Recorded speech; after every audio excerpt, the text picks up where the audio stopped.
ओम शांति। जिन्न की कहानी। एक समय एक गांव में एक ब्राह्मण रहता था। वह वेद पाठ शास्त्र अध्ययन में निपुण था। उसकी स्त्री बहुत ही सुशील और सौम्य थी। घर में सिर्फ ब्राह्मण और उसकी पत्नी ही रहते थे। इस कारण घर के पूरे काम का बोझ उसकी स्त्री पर ही पड़ता था। कुछ समय बाद काम करते करते स्त्री थकने लगी और काम से तंग आने लगी। काम के बोझ को कम करने के लिए वह उपाय सोचने लगी। उसने अपने पति से कहा, आप वेदों शास्त्रों में पंडित हैं, कोई ऐसा यज्ञ रचिए जिससे एक काम करने वाला व्यक्ति उस यज्ञ से उत्पन्न हो।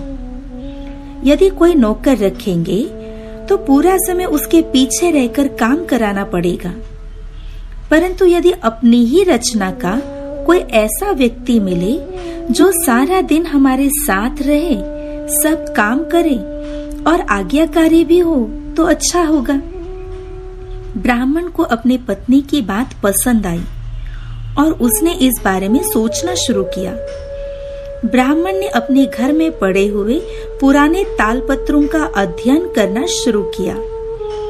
अचानक एक पत्र में उसे जिन्न को तैयार करने की यज्ञ प्रक्रिया मिली।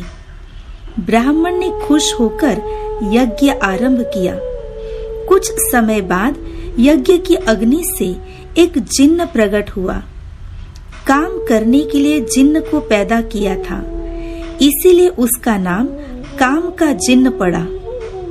जिन्न ने ब्राह्मण और उसकी पत्नी को आदर सहित प्रणाम किया और उन दोनों को अपना मालिक माना, परंतु साथ साथ जिन्न ने एक शर्त रखी कि उसको सदा कुछ न कुछ काम मिलते ही रहना चाहिए।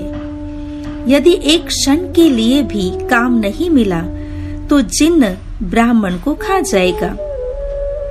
ब्राह्मण ने जिन्न की यह शर्त मान ली और सोचा कि करने के लिए काम तो बहुत है, इसीलिए इसको सदा काम में व्यस्त रखने में उसे कोई परेशानी नहीं होगी। उसी क्षण से जिन्न ने मालिक का काम करना शुरू किया। ब्राह्मण और उसकी पत्नी बहुत प्रसन्न हुए, पर यह खुशी ज्यादा देर तक नहीं रही। जिन्न को चाहे जितना भी बड़ा काम दो, एक पल में उसे पूरा कर वह ब्राह्मण के पास पुनः आकर खड़ा हो जाता और कहता कि और कोई काम है, कोई काम चाहिए, कोई काम चाहिए। ब्राह्मण ने जिन्न को बड़े बड़े पतीले, बर्तन, पुराने सामान सब साफ करने के लिए कहा। ब्राह्मण ने सोचा कि यह काम करने के लिए जिन्न को एक दिन तो लगेगा और कम से कम एक दिन के लिए तो वह जिन्न से छुटकारा पा सकेगा। लेकिन जिन्न ने सारा काम एक पल भर में ही पूरा कर लिया। फिर कहने लगा, काम चाहिए, कोई काम दो। ब्राह्मण का घर बहुत बड़ा था, सो घर को साफ करके झाड़ू और पोछा करने के लिए कह दिया। यह काम भी जिन्न ने एक पल में पूरा कर लिया और फिर बोलने लगा कि काम चाहिए, काम चाहिए। इस बार ब्राह्मण ने सुराख वाले घड़े दिए और कुएं से पानी भरने के लिए कहा। ब्राह्मण को मालूम था कि यह काम भी जिन्न एक पल में ही कर लेगा, इसीलिए होशियार ब्राह्मण ने एक युक्ति रची। जब जिन्न अपना काम पूरा करके फिर से ब्राह्मण के पास आया तो उसने उसे सीढ़ी उतरने और चढ़ने की आज्ञा दी। अब जिन्न सीढ़ी उतरने और चढ़ने में व्यस्त हो गया। जब तक ब्राह्मण बुलाएगा नहीं, तब तक जिन्न वही काम करता रहेगा। जब जरूरत पड़ेगी तब उसे बुलाया जाएगा और काम करने की आज्ञा दी जाएगी। इस तरह से ब्राह्मण ने युक्ति से मुक्ति पा ली और जिन्न को भी व्यस्त कर दिया। इस कहानी का आध्यात्मिक भाव यही है, माया जिन्न के समान है।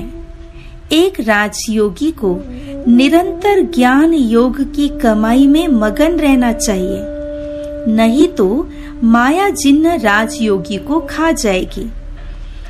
शिव बाबा हमको काम देते हैं कि बाप और वर्षे को याद करते रहो। ब्रह्मा कुमार और कुमारियों को सदा जिन्न की तरह अथक बनकर ईश्वरीय मार्ग पर चलते रहना है। ओम शांति।